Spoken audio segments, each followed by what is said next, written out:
Yes, hopefully you feel a little bit like Elf here when it comes to public speaking.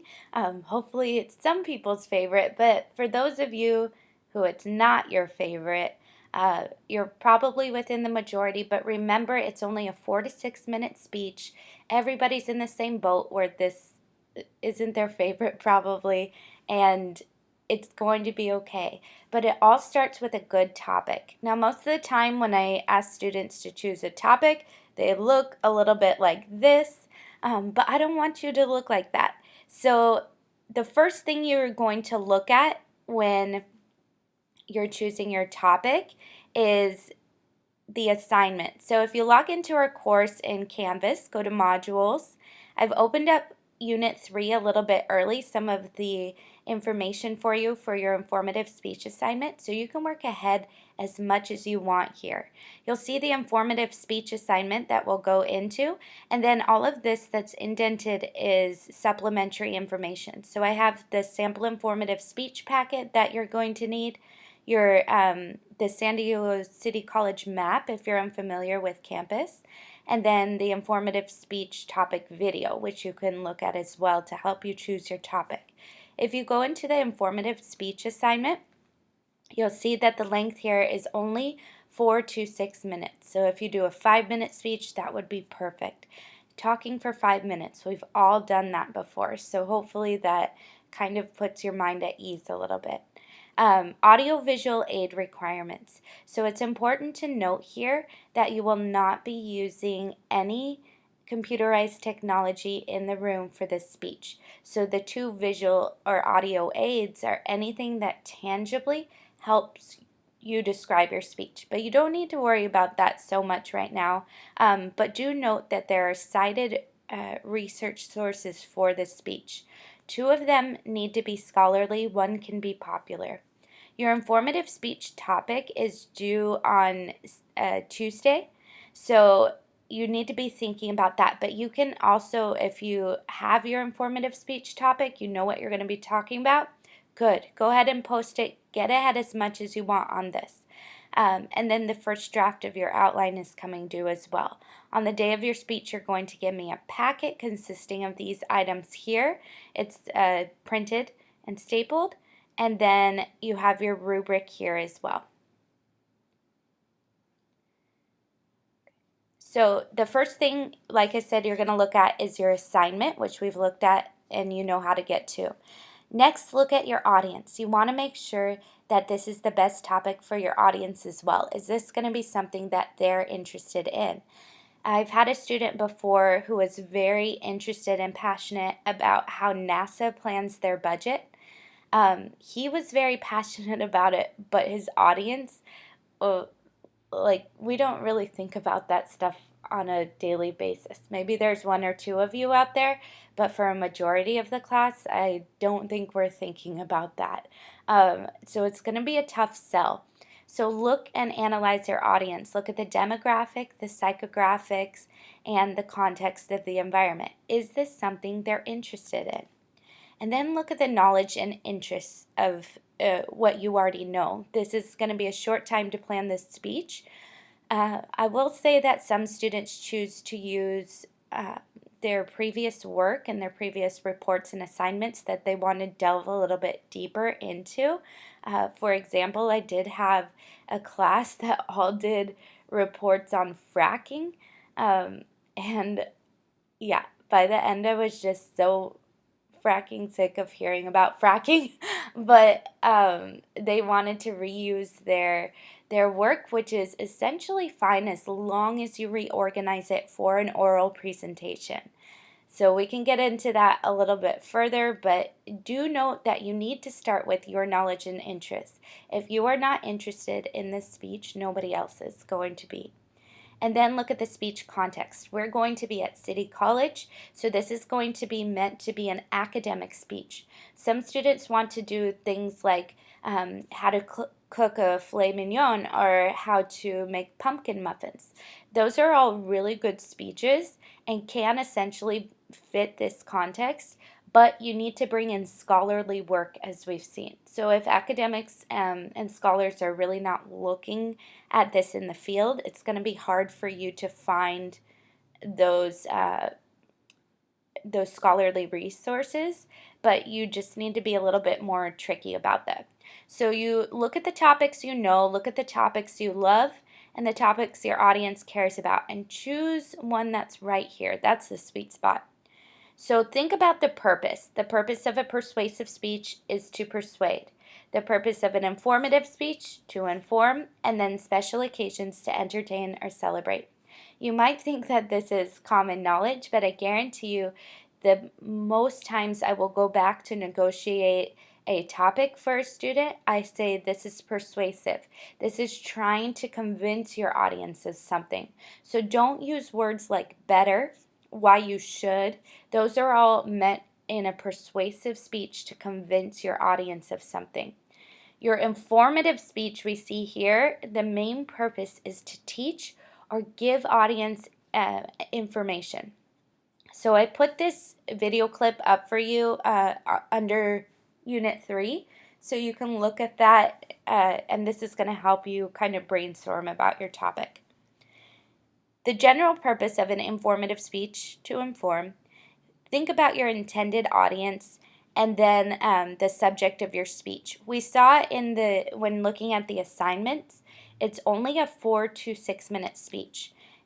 So no and is allowed in your thesis. Some students want to do something like global warming and the effects it's having on our environment.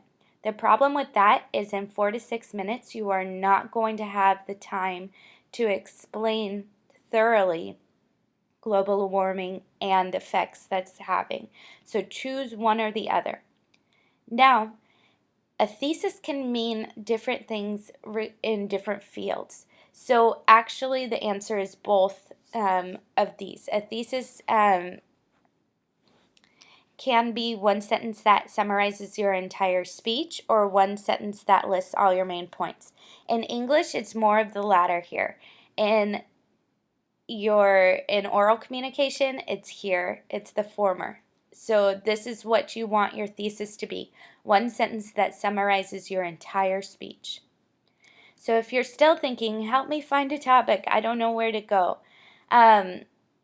Let's look at the criteria for finding a good topic. Again, you want to find something that interests you, something you already have a little bit of knowledge on, relevant to your audience, tailored to your audience, and appropriate for the time and place.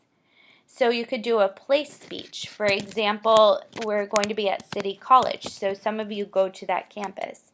So think about you can do, or this could fall under college speech as well. You can do looking at how to start a club on campus. If you want to do a place speech, meaning geographically, think about what's happening in San Diego right now. So you can think about like causes of homelessness in San Diego is a big issue we're having right now. Current event speech, so turn on the news. Any news story that comes up, journalists' integrity, they're supposed to be, I know this is controversial right now, but they're supposed to remain objective about a speech.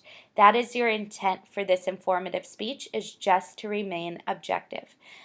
So look at the current events that are going on. You can inform students about how that's working out. So for example, the new iPhone just came out, and some people are worried that it's going to inhibit weather reception, or meteorologists are concerned about if it's going to affect the way they get weather reports with the new iPhone signals. I don't know. You can look into that more because obviously I need to be informed on that. So start thinking about the possibilities here. All right, so I want to play just a little game. You're going to decide if this is approved or not approved topics, and these are based on past students' topics that they've chosen. Differences between Mexican and Honduran culture. Would you approve it or not approve it? Okay, no. Because it has that and in here, if you're going to describe differences between Mexican and Honduran culture, are you talking about geography? Are you talking about food? Are you talking about government? I mean, there's just so much you can put in there. And it's only a 4 to 6 minute speech. So the way that I would reframe it, and it still has the and in there, is three differences between the Mexican and Honduran culture. It still has the and, but you're saying I'm only discussing three differences between these cultures. What about this? Type 1 diabetes, how it can be treated. Approved. That's a good topic. So you're discussing type 1 diabetes treatments in a 4 to 6 minute speech that is very doable. All right. What about this? Why you should do male gymnastics. Persuasive, right? So let's change it to be informative. The evolution of male gymnastics in the 21st century, and I might even tag a geographical region on that, like the evolution of male gymnastics within the United States in the 21st century. That would just even make it more specific, more concise to a 4 to 6 minute speech. How to become a Disney park character. So this is very relevant because we have Disneyland just north of us in San Diego. So a lot of students have thought about this, how to become a Disney park character. Approved. You're telling a how-to, so you're telling a process, and that's actually very intricate. And if you look into scholarly sources, you would be able to find some there. What about this? Each position in volleyball has its own duties, responsibilities. It's kind of just a statement, right? It really doesn't allude to anything that you're going to be talking about. So instead, I'd change that to the duties and responsibilities of each person in indoor team volleyball. Okay. What about this one? Yeah. So approved, but like I said, I'm kind of tired of hearing about this one. It's been a little bit overdone. So, but if you're very passionate about fracking, that's cool. I could hear it again, just as long as you're very passionate about it. So go back again to your informative speech assignment. Go back to Module 3 and look through and watch this video and see what you come up with. When you've decided on a topic, go to your discussion board, and then you're going to see informative speech topics post. So you can reply to that with simply something like, I propose the topic of the 5 stages of sleep, and I'll mark it as approved or not approved, and I'll work with you on negotiating your words. I really want you to talk about something that you are interested and passionate about. I'm looking forward to being informed.